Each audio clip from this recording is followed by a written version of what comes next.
Welcome to our channel dear ma'am and sir. आज अपन पढ़ेंगे रासायनिक अभिक्रियाओं के प्रकार। अपन पढ़ रहे हैं 10th क्लास का पहला चैप्टर। उसमें अपन ने कर ली रासायनिक अभिक्रियाएं क्या होती हैं, उनके समीकरण कैसे लिखे जाते हैं और उनको संतुलित कैसे किया जाता है। और आज अपन पढ़ेंगे रासायनिक अभिक्रियाओं के प्रकार। पहले तो ये पता रासायनिक अभिक्रियाएं होती कितने प्रकार की हैं। देखो, चैप्टर को पढ़ने से पहले आप पहले ये देख लिया करो कि उसका रिवीजन किस किस का करना है आपको। तो रासायनिक अभिक्रियाएं कितने प्रकार की होती है। सबसे पहले कौन सा है, संयोजन, फिर वियोजन, संयोजन अभिक्रिया, वियोजन अभिक्रिया, विस्थापन अभिक्रिया, द्विविस्थापन अभिक्रिया, ऊष्माक्षेपी अभिक्रिया, ऊष्माशोषी अभिक्रिया, उपचयन तथा अपचयन,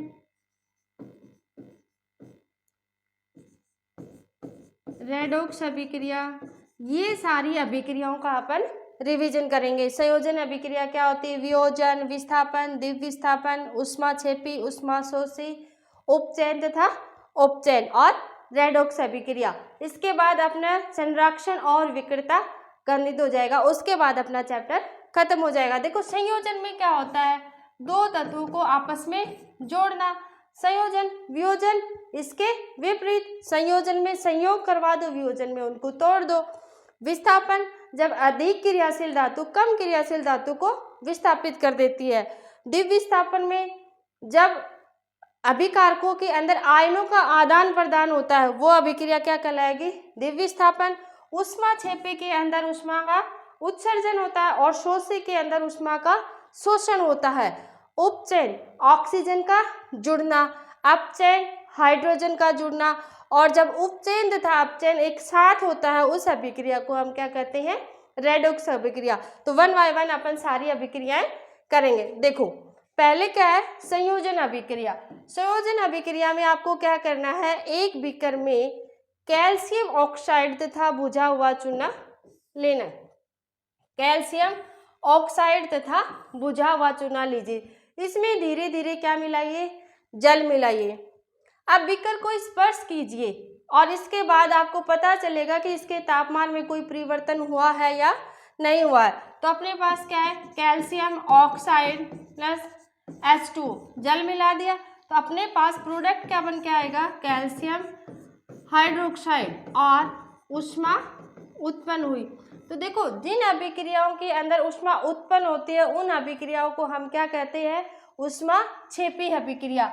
तो जो संयोजन अभिक्रिया है, अपन कौन सी अभिक्रिया पढ़ रहे हैं, संयोजन अभिक्रिया। एक नंबर में क्वेश्चन पूछा जा सकता है, क्या संयोजन अभिक्रिया ऊष्माक्षेपी अभिक्रिया है। हाँ, क्योंकि इसमें भी ऊष्मा का उत्सर्जन होता है। कोई भी अभिक्रिया जिसके अंदर ऊष्मा का उत्सर्जन होता है वो अभिक्रिया क्या कहलाती है, ऊष्माक्षेपी अभिक्रिया। तो ये अभिक्रिया कौन सी हुई, ऊष्माक्षेपी अभिक्रिया।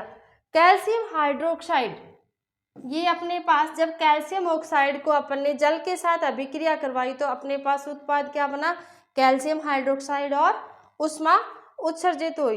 इस अभिक्रिया में कैल्शियम ऑक्साइड तथा जल मिलकर एकल उत्पाद क्या बना रहे हैं, कैल्शियम हाइड्रोक्साइड।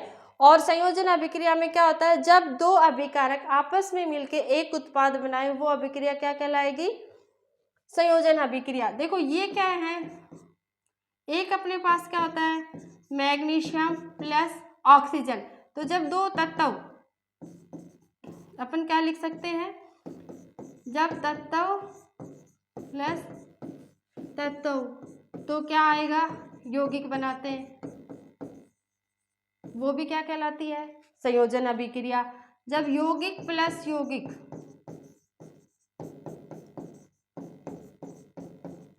और उत्पाद में भी क्या बने, यौगिक, वो अभिक्रिया भी क्या कहलाती है, संयोजन अभिक्रिया। देखो, कैल्शियम ऑक्साइड भी क्या है, एक यौगिक है। हाइड्रोजन भी क्या है, एक यौगिक है। कैल्शियम हाइड्रोक्साइड भी क्या हुआ, यौगिक। तो यौगिक के साथ जब यौगिक अभिक्रिया करता है तो बनने वाला उत्पाद भी क्या होता है, कोई ना कोई यौगिक ही बनेगा।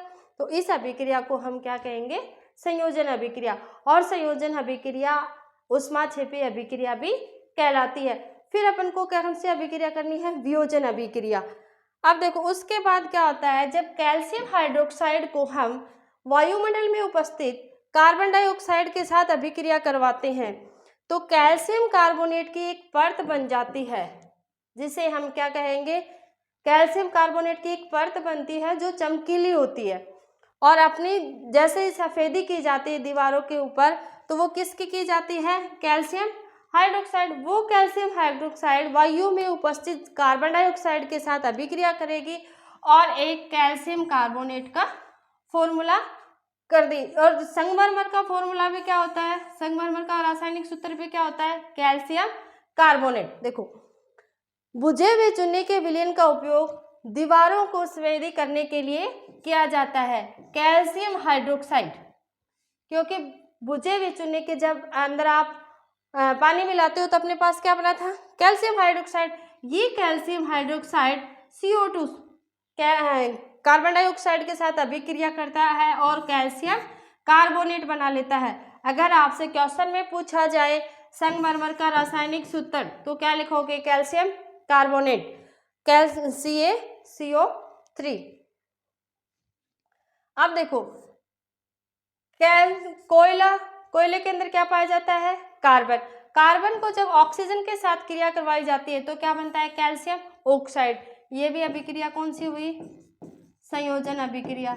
हमने क्या पढ़ा, ये कार्बन भी क्या है, एक तत्व और ऑक्सीजन भी क्या है, तत्व। हमने पढ़ा ना, जब तत्व के साथ अभिक्रिया करता है तो क्या बनाता है, एक यौगिक।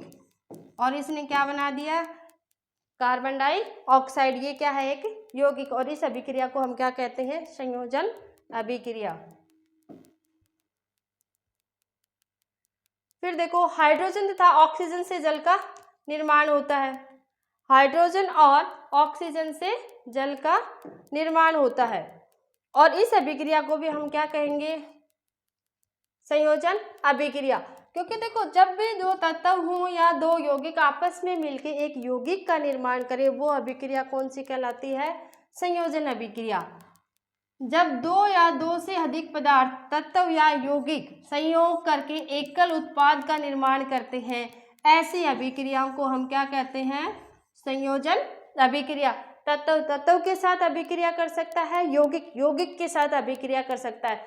दोनों ही कंडीशन में अपने पास क्या बन के आएगा, एक यौगिक या एक उत्पाद का निर्माण करते हैं जिसे हम संयोजन अभिक्रिया कहते हैं।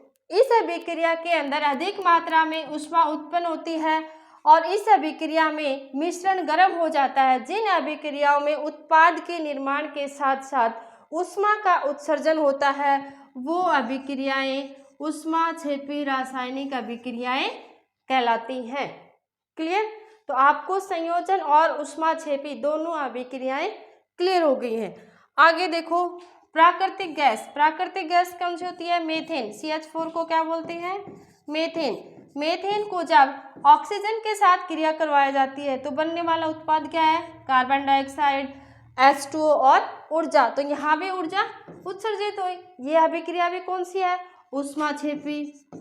और ऊष्माक्षेपी के साथ साथ ये अभिक्रिया कौन सी है, संयोजन अभिक्रिया।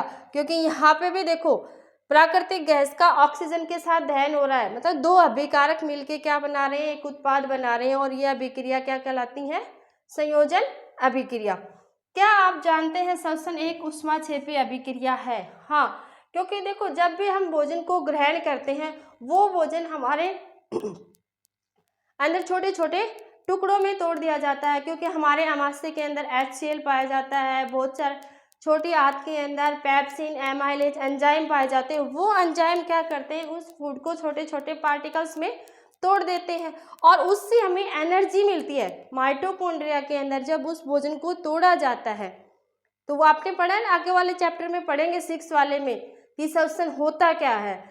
तो वहाँ से हमें क्या मिलती है, ऊर्जा मिलती है। प्रत्येक कोशिका को कार्य करने के लिए ऊर्जा की आवश्यकता होती है और वो ऊर्जा हमें जब श्वसन से प्राप्त होती है तो श्वसन के अंदर क्या निकली, ऊष्मा। और हमने क्या पढ़ा है कि जब भी किसी अभिक्रिया के अंदर ऊष्मा का उत्सर्जन होगा वो अभिक्रिया क्या कहलाएगी, ऊष्माक्षेपी अभिक्रिया। तो श्वसन भी क्या है, एक ऊष्माक्षेपी अभिक्रिया।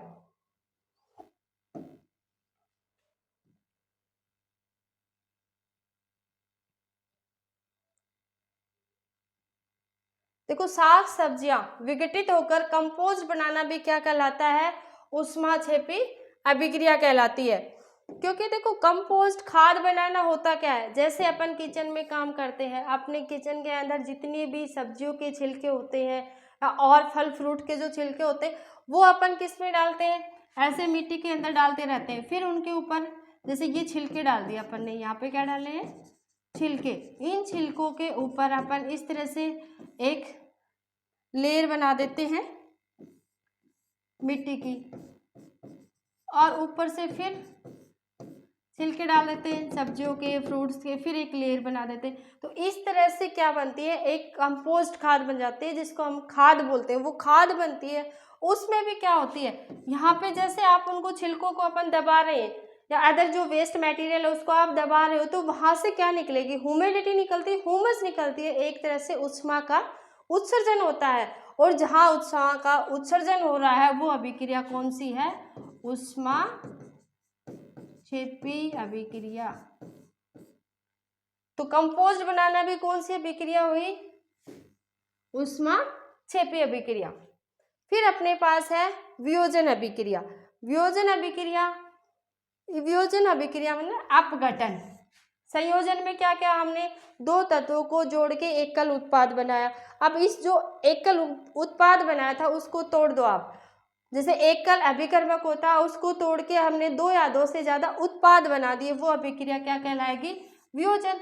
तो तोड़ने के लिए या तो हमें उसके अंदर ऊष्मा देना पड़ेगा या फिर हमें उसके अंदर ताप देनी पड़ेगी या फिर हमें उसके ऊपर दबाव देना पड़ेगा।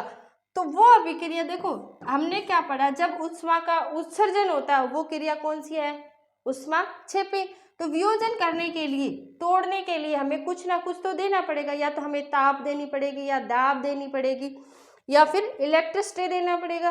प्रकाशीय ऊर्जा से भी हम अभिकारकों को तोड़ सकते हैं। तो यहाँ पे ऊष्मा का क्या हो रहा है, शोषण।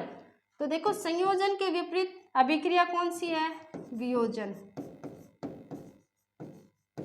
और वियोजन अभिक्रिया कौन सी हो जाएगी, ऊष्माशोषी। ये अभिक्रिया अपने पास कौन सी थी, ऊष्माक्षेपी अभिक्रिया। ऊष्मा का उत्सर्जन करना।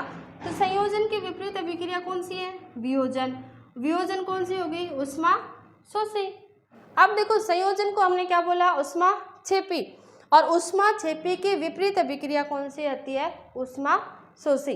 में भी आपको चारों जो रिएक्शन है वो क्लियर हो गए होंगे। संयोजन अभिक्रिया में दो तत्वों को जोड़कर एक बनाना है, वियोजन में उनको तो एक अभिकारक को तोड़कर बहुत सारे उत्पाद बनाने हैं। ऊष्माक्षेपी में ऊष्मा का उत्सर्जन करवाना है और ऊष्माशोषी के अंदर ऊष्मा का शोषण करवाना है। क्लियर। उसके बाद देखो एक शुष्क कवच नली में 2 ग्राम फेरस सल्फेट के क्रिस्टल लीजिए। अपन को क्या लेना है, फेरस सल्फेट। फेरस सल्फेट के क्रिस्टल के रंग पर ध्यान दीजिए। उसके बाद बर्नर या स्प्रिट लैंप की ज्वाला पर गर्म कीजिए जैसा कि चित्र में दिखाया, और गर्म करने के पश्चात क्रिस्टल का अपन रंग देखेंगे। देखो जैसे ही इसको आप गर्म करोगे तो इसके अंदर जो वाटर मॉलिक्यूल्स थे वो क्या होंगे, धीरे धीरे निकल जाएंगे, वो भाप बन के उड़ जाते हैं। तो इस तरह से जो हरे रंग में परिवर्तन सल्फर के दहन से विशिष्ट गंध भी आप सूंघ सकते हैं। देखो फेरस सल्फेट क्रिस्टल के हरे रंग में परिवर्तन हो जाता है। सल्फर के दहन से जो ऊष्मा उत्पन्न होती है, एक विशिष्ट गंध आती है, उसको आप महसूस कर सकते हो। ये क्या है अपने पास, फेरस सल्फेट। अपन ने क्या दी, ऊष्मा। जिस भी अभिक्रिया में ऊष्मा दी जाती है वो अभिक्रिया कौन सी होगी, ऊष्माशोषी अभिक्रिया।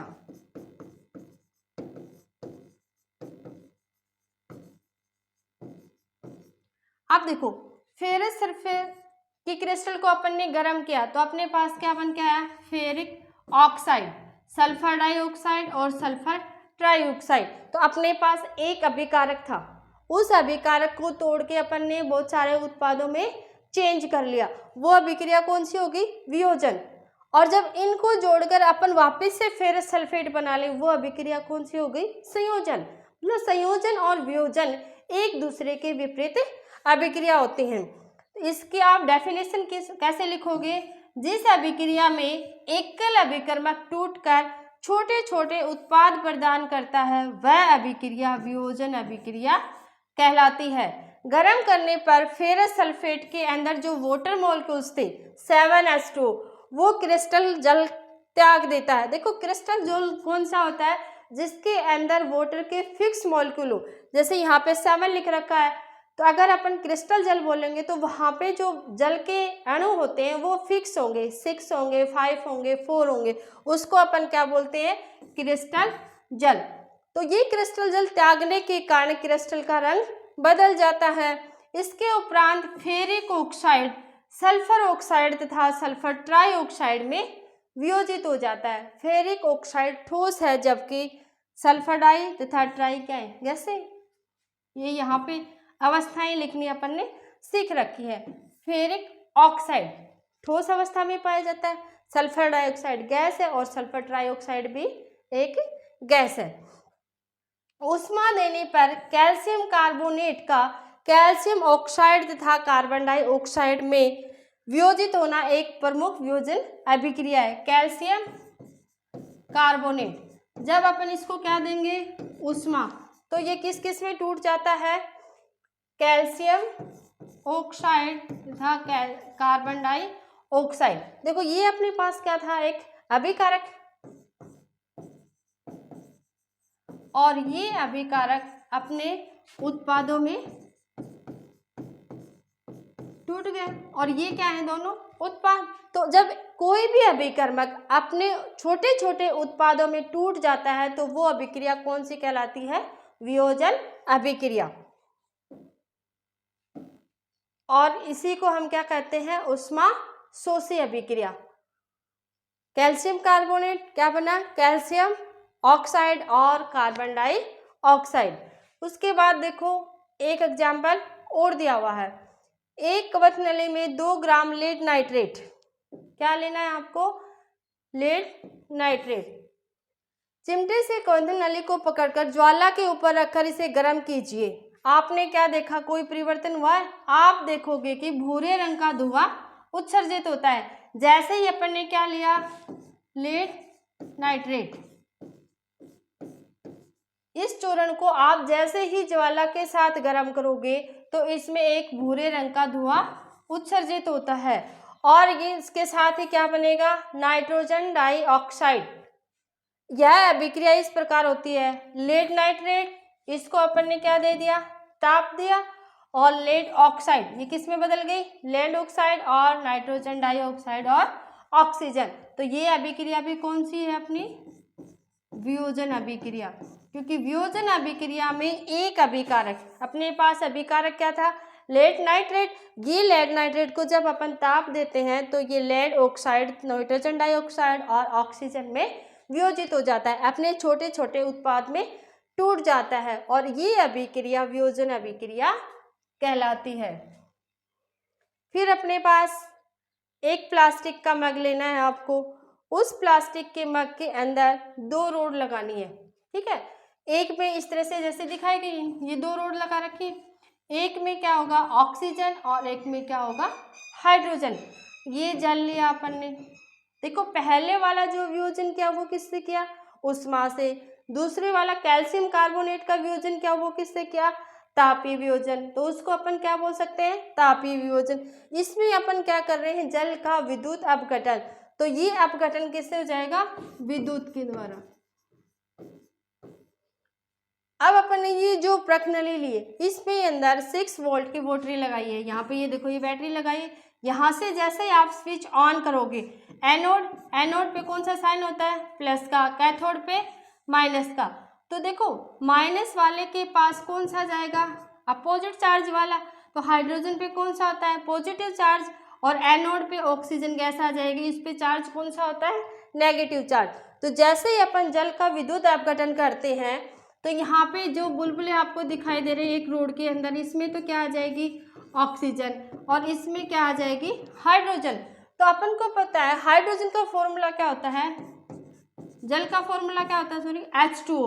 तो इसके अंदर ऑक्सीजन H2O, तो ऑक्सीजन ज़्यादा होगी और हाइड्रोजन, इस फॉर्मूले के अकॉर्डिंग आपको लिखना है, इसके अंदर क्या है, ऑक्सीजन, और इसके अंदर क्या है, हाइड्रोजन। तो इसके अकॉर्डिंग अपन आपको आंसर देना है। देखो, एक प्लास्टिक का मग लिया, उसके अंदर 2 छिद्र करके उनमें रबड़ की डाट लगा दी, इन छिद्रों में कार्बन इलेक्ट्रोड डाल दिए, जैसे कि आपने चित्र में देख रहे हैं ना।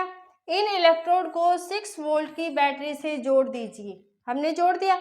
उसके बाद मग में इतना जल डालिए कि इलेक्ट्रोड उसके अंदर डूब जाए, और जल में तनु सल्फ्यूरिक अम्ल की कुछ बूंदें डालिए, हमें साथ में क्या डालना है, H2SO4। जल से भरे 2 असंगत प्रकनलियों में दोनों कार्बन इलेक्ट्रोड के ऊपर उल्टा करके रख दीजिए। अब विद्युत धारा प्रभावित करके इस उपकरण को थोड़ी देर के लिए इसमें छोड़ दो। धीरे धीरे आप क्या देखोगे, इसके अंदर बुलबुले बन रहे हैं। अब दोनों प्रकनली गैस से भर जाएंगे, तब उनमें सावधानी पूर्वक उनको हटाना है। उसके पास एक जलती हुई मोमबत्ती दोनों प्रकनलियों के मुंह के ऊपर लाकर इन गैसों की जांच करनी है। हमने पढ़ा था जब भी हाइड्रोजन गैस की आप जांच करोगे, मैच स्टिक जैसे ही लेके जाओगे, वो मोमबत्ती क्या हो जाएगी, वो मोमबत्ती नहीं, सॉरी, हाइड्रोजन गैस पप साउंड के साथ जलती है। एक में देखो अपन ने प्रकनली हटा ली, एक में क्या है, ऑक्सीजन, और एक में क्या है, हाइड्रोजन। तो जैसे ही आप जलती हुई मोमबत्ती इसके पास लाओगे, तो जिस प्रकनली के अंदर हाइड्रोजन गैस है वो पप साउंड के साथ जलती है, पॉप साउंड के साथ जलेगी, और जिसमें ऑक्सीजन है वो आवाज, बिना आवाज के जल जाएगी। तो अपन इससे पता कर सकते हैं कि कौन सी प्रकनली में हाइड्रोजन गैस है और कौन सी प्रकनली के अंदर ऑक्सीजन गैस है।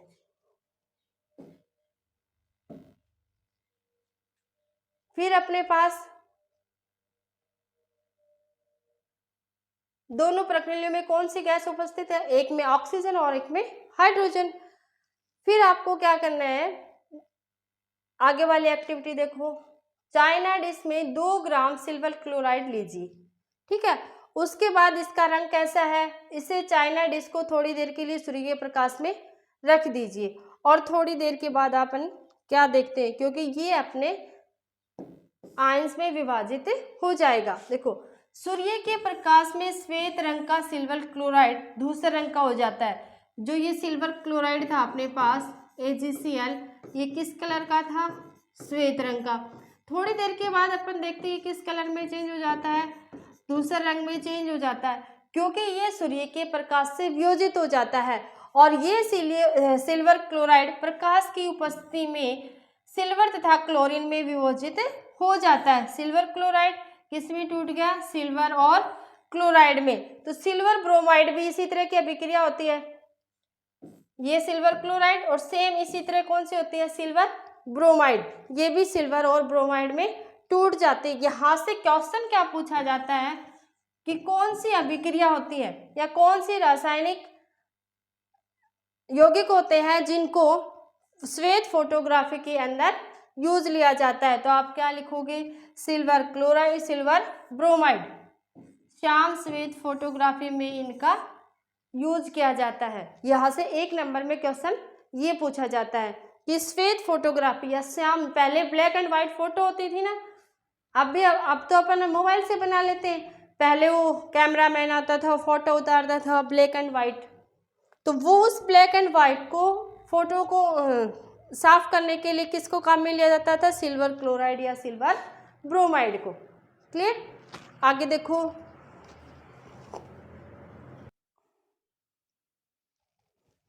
ठीक है, इस तरह से अपन ये आगे करेंगे। आगे देखो,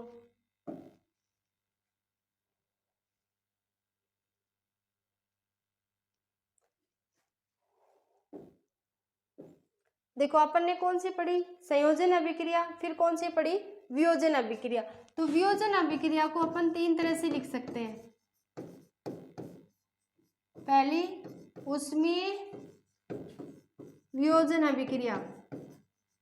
जब अपन ऊष्मा देके अभिकारकों को तोड़ते हैं तो उसमें कौन सी आएगी, ऊष्मीय वियोजन अभिक्रिया। फिर अपने पास क्या है, प्रकाशीय वियोजन अभिक्रिया। जैसे अपन ने सिल्वर क्लोराइड तथा सिल्वर ब्रोमाइड को तोड़ा था प्रकाश के द्वारा, इसे श्वेत फोटोग्राफी के अंदर काम में लिया जाता है। तो ये कौन सा हो जाएगा, प्रकाशीय वियोजन अभिक्रिया। तीसरी अपने ने क्या थी, विद्युत अपघटन वियोजन अभिक्रिया। जैसे अपन ने H2 जल को इलेक्ट्रोलाइसिस करवाया था, हाइड्रोजन और ऑक्सीजन गैस को वियोजित किया था, तो ये अपने पास क्या आ जाएगी, विद्युत अपघटन वियोजन अभिक्रिया। तो वियोजन अभिक्रिया क्या होती है, जब एक अभिकारक अपने छोटे छोटे उत्पादों में टूट जाता है उसको हम क्या कहेंगे, वियोजन अभिक्रिया। वियोजन अभिक्रिया के आप 3 प्रकार लिख सकते हो। पहला ऊष्मीय वियोजन, जब ऊष्मा देके हम किसी भी अभिक्रिया को तोड़ेंगे दैट इज ऊष्मीय वियोजन। फिर दूसरा अपना कौन सा है, प्रकाशीय वियोजन, जब प्रकाश के द्वारा आप जैसे सिल्वर ब्रोमाइड है, सिल्वर क्लोराइड है, तो वो कौन सा हो जाएगा, प्रकाशीय वियोजन। विद्युतीय अपघटन, जब हमने जल को इलेक्ट्रोलाइसिस किया था उसमें हाइड्रोजन और ऑक्सीजन को तोड़ा था, वो अभिक्रिया आपकी कौन सी हो जाएगी, विद्युतीय अपघटन अभिक्रिया। अब देखो, एक प्रणाली में लगभग 2 ग्राम बेरियम हाइड्रोक्साइड लीजिए। आपको क्या लेना है, बेरियम हाइड्रोक्साइड, और उसके अंदर 1 ग्राम अमोनियम क्लोराइड डालकर कांच की छड़ से मिला लीजिए। पहले अपन ने क्या लिया, बेरियम हाइड्रोक्साइड और उसके अंदर अमोनियम क्लोराइड। अपने हथेली से प्रणाली के नीचे सिरे को छुइए, आप कैसा महसूस करते हैं, ये अभिक्रिया ऊष्माक्षेपी है या ऊष्माशोषी। तो देखो अपने पास क्या है, बेरियम हाइड्रोक्साइड और उसको रिएक्ट किसके साथ करवाना है, अमोनियम क्लोराइड। तो अपने पास क्या बनेगा, बेरियम क्लोराइड, अमोनिया और हाइड्रोजन गैस। अब देखो ये अभिक्रिया कौन सी हो जाएगी, ऊष्माशोषी अभिक्रिया, क्योंकि इसके अंदर ऊष्मा का उत्सर्जन नहीं हुआ और ऊष्मा इसमें क्या की जाती है। देखो 2 अभिकारक थे, उत्पाद कितने बन गए, 3। तो ये अभिक्रिया अपने छोटे छोटे उत्पादों में टूटे हैं, इसलिए ये अभिक्रिया कौन सी है, ऊष्माशोषी अभिक्रिया। देखो किसी पदार्थ X के विलयन का उपयोग स्फेदी करने के लिए किया जाता है, उसका नाम बताइए आप। उस पदार्थ का नाम क्या था, कैल्शियम हाइड्रोक्साइड, और इसका सूत्र भी लिखना है, ठीक है। और इसको इंजन के बिना बुझा हुआ चूना।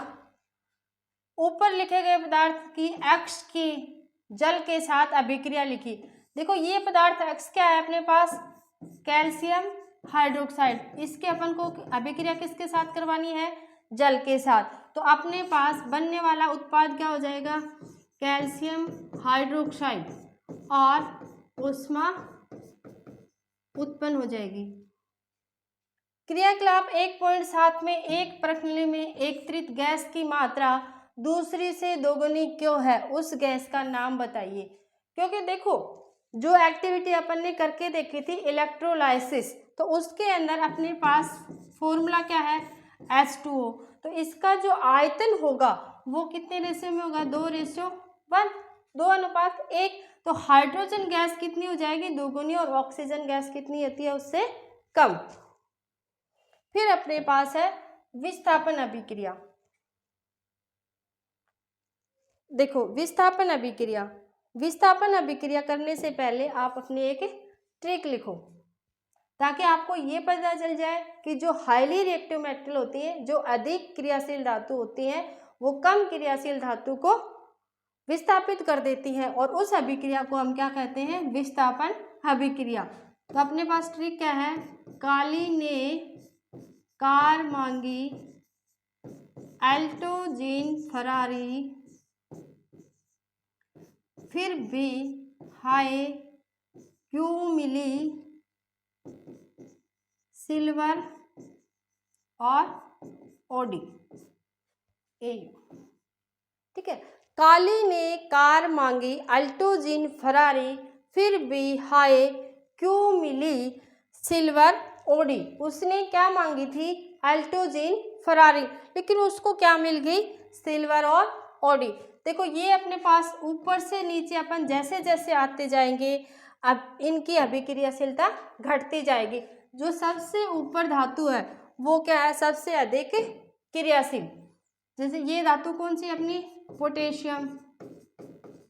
तो अपन सब जैसे जैसे नीचे आते जाएंगे हाइड्रोजन से ऊपर वाले जितनी भी धातुएं होती हैं वो अत्यधिक क्रियाशील धातु होती हैं। इनको आप अपनी नोटबुक में राइट डाउन कर लो। देखो अत्यधिक क्रियाशील धातु है और जो हाइड्रोजन के नीचे वाली धातु है वो कम क्रियाशील धातु होती है। और सिल्वर और गोल्ड, सोना और चांदी आपको पता है जो सबसे कम क्रियाशील धातु होती है।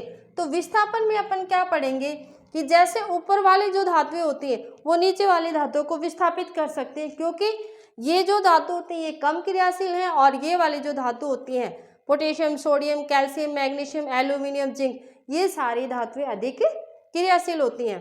अब देखो सॉरी, इस प्रणाली के अंदर दो कील है लोहे की और इसके अंदर क्या है? कॉपर सल्फेट का विलयन है और इसको अपन रिएक्शन किसके साथ करवाएंगे? फेरस के साथ।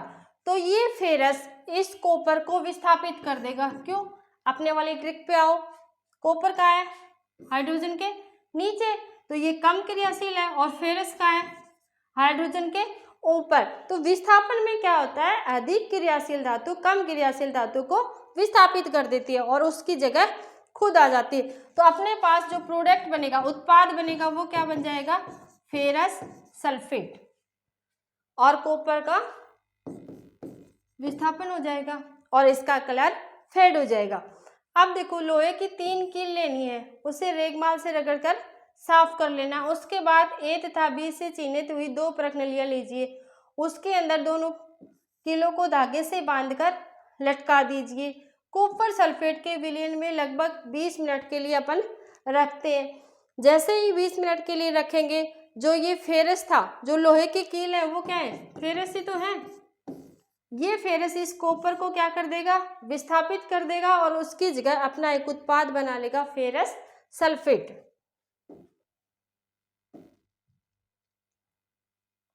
देखो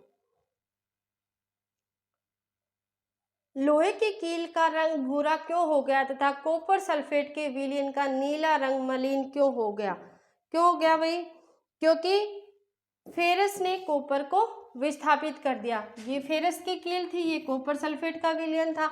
अपने पास क्या बन गया? आयरन सल्फेट और कॉपर क्या हो गया? विस्थापित। विस्थापित होने की वजह से जो कॉपर सल्फेट का नीला रंग था वो कैसा हो जाएगा? मलिन, क्योंकि वहां पे क्या आ गया? फेरस। इस अभिक्रिया में लोहे ने, आयरन ने दूसरे तत्व कॉपर सल्फेट के विलयन में से विस्थापित कर दिया, कॉपर को विस्थापित कर दिया और इस अभिक्रिया को हमने क्या कह दिया? विस्थापन अभिक्रिया। दूसरा एग्जाम्पल देखो, जिंक कॉपर सल्फेट। अब ये जिंक भी कहाँ था? कॉपर के ऊपर ने। अपने वाला ट्रिक याद करो, काली ने कार मांगी, अल्टो जीन फरारी, फिर भी हाय। देखो अब जिंक का है ऊपर और कॉपर का है हाइड्रोजन के नीचे, तो ये वाली अधिक अभिक्रियाशील धातु है और कॉपर कम क्रियाशील धातु है। तो जिंक कॉपर को विस्थापित कर देगा और उसकी जगह क्या बना लिया? जिंक सल्फेट, और ये क्या बन गया? कॉपर विस्थापित हो गया। उसके बाद लेड और कॉपर क्लोराइड। फिर भी देखो हाइड्रोजन के ऊपर है ना, लेड भी कहाँ है? हाइड्रोजन के ऊपर, तो ये भी कॉपर से अधिक क्रियाशील धातु है। तो ये लेड भी कॉपर को विस्थापित कर देता है, उसकी जगह लेड क्लोराइड आ जाएगा और कॉपर विस्थापित हो जाएगा। कहने का मीन्स क्या है? आपको ये ट्रिक लर्न होनी चाहिए। इस ट्रिक से आपको ये पता चल जाएगा, अगर एग्जामिनर आपसे क्वेश्चन भी पूछता है कि क्या कॉपर जिंक को विस्थापित कर सकता है, हाँ या ना, तो आप आसानी से उसके जवाब दे सकते हो, क्योंकि आपको पता है देखो ऊपर वाली जो धातुएं होती हैं वो अधिक क्रियाशील है, लेकिन जो कम क्रियाशील धातु होती है वो अधिक क्रियाशील धातु को विस्थापित नहीं कर सकती। सिर्फ जो अधिक क्रियाशील धातु होती है वो एक कम क्रियाशील धातु को विस्थापित कर देती है। तो आपको इस तरह से लिखना है, जिंक तथा लेड कॉपर की अपेक्षा अधिक क्रियाशील तत्व हैं, वे कॉपर को उसके यौगिक से विस्थापित कर देते हैं, और विस्थापन करना ही क्या कहलाएगा, विस्थापन अभिक्रिया। और दूसरी एक ट्रिक और याद रखना, जब भी विस्थापन अभिक्रिया आएगी उसके आगे हमेशा एक तत्व मिलेगा, आपको ये ध्यान रखना। द्विव विस्थापन में हमेशा क्या बनेंगे, दो अभिकारक और दो ही उत्पाद मिलेंगे। उत्पाद तो इसमें भी दो हैं, देखो फेरस सल्फेट और कॉपर, लेकिन आगे हमेशा एक तत्व मिलेगा, उसमें हमेशा द्विव विस्थापन के अंदर हमेशा दो तत्व होते हैं। देखो आगे,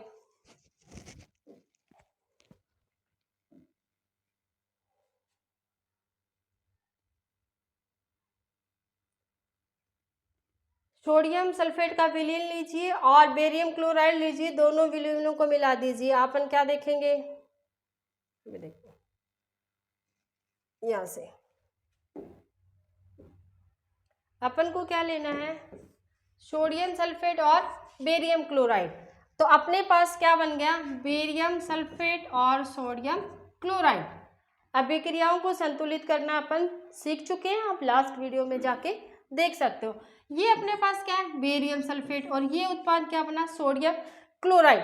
तो देखो विस्थापन में अपन ने क्या पढ़ा कि अधिक क्रियाशील धातु कम क्रियाशील धातु को विस्थापित कर देगी, बट द्विव विस्थापन में क्या होगा कि दो अभिकारकों के जो आयंस होते हैं वो आपस में एक्सचेंज हो जाएंगे, आपस में आदान प्रदान कर लेंगे। उस अभिक्रिया को हम क्या कहेंगे, द्विव विस्थापन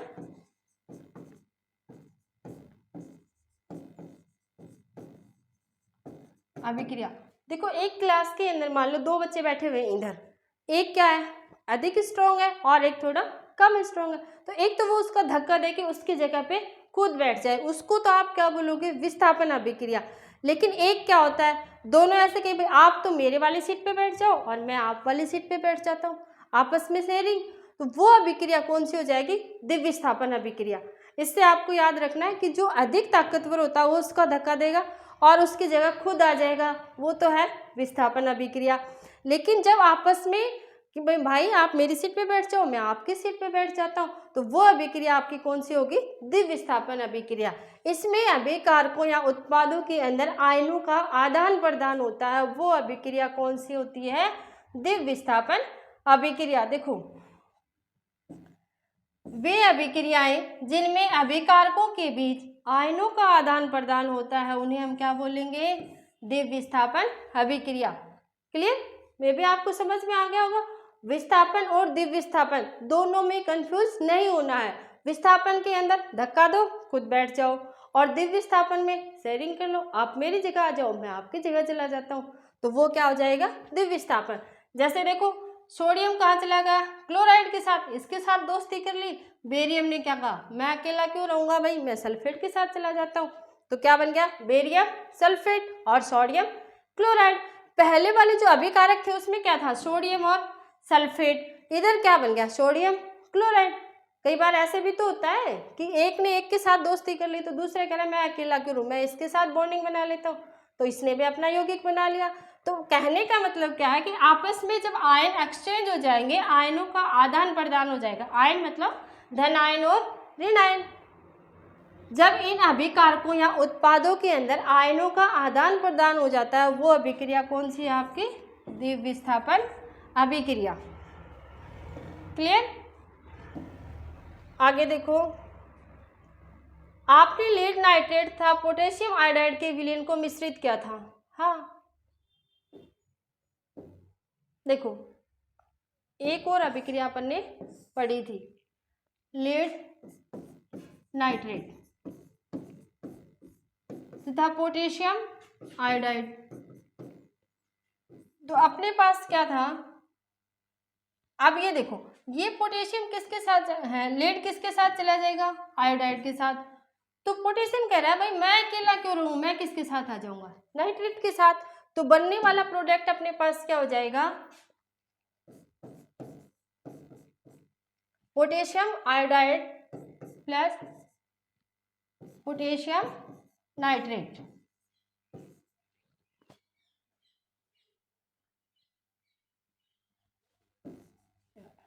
ठीक है, तो यहाँ भी आयनों का क्या हो गया, आपस में आदान प्रदान। इसके जो लीड के साथ जो नाइट्रेट था वो किसके साथ चला गया, पोटेशियम के साथ, और जो ये आयोडाइड है ये किसके साथ आ गया, लीड के साथ। तो आयन आपस में क्या हो गए, एक्सचेंज हो गए। अब अपने से क्वेश्चन में पूछा क्या, अवक्षेप किस रंग का था, जो आयोडाइड होता है वो येलो कलर का होगा, ये पीले रंग का था, और ये रंगहीन होता है, पोटेशियम नाइट्रेट रंगहीन होता है, इसका कोई कलर नहीं होता है। इस अभिक्रिया के लिए संतुलित रासायनिक समीकरण लिखिए। ये वाली जो समीकरण है ये क्या है, संतुलित है। संतुलित समीकरण कौन सी होती है, जब अभिकारकों तथा उत्पादों में दोनों तरफ द्रव्यमान बराबर हो, वो अभिक्रिया संतुलित अभिक्रिया कहलाती है। तो यहाँ पे ये अभिक्रिया कौन सी है, संतुलित अभिक्रिया। क्या यह भी द्विविस्थापन अभिक्रिया है, हाँ, क्योंकि इसमें भी क्या हो रहा है, आयनों का आदान प्रदान। भाई लीड के जो आयन्स थे, यहाँ पे देखो लीड नाइट्रेट है और पोटेशियम आयोडाइड है, इन्होंने अपने आयन आपस में एक्सचेंज कर लिए, और हमने क्या पढ़ा है, जहाँ भी आयनों का आदान प्रदान होता है वो अभिक्रिया कौन सी होती है, द्विविस्थापन अभिक्रिया। तो ये अभिक्रिया अपनी कौन सी होगी, द्विविस्थापन अभिक्रिया। उसके बाद अपने पास क्या है, उपचयन एवं अपचयन। ये उपचयन, अपचयन, विकृता घनीयता, संरक्षण, ये अपन नेक्स्ट वीडियो में करेंगे। इसके साथ जितने भी आपके टेक्स्ट क्वेश्चन है वो भी अपन साथ साथ सारे कवर कर लेंगे, ताकि आपके आने वाले एग्जाम में आपको कोई भी प्रॉब्लम ना आए। Thank you for watching.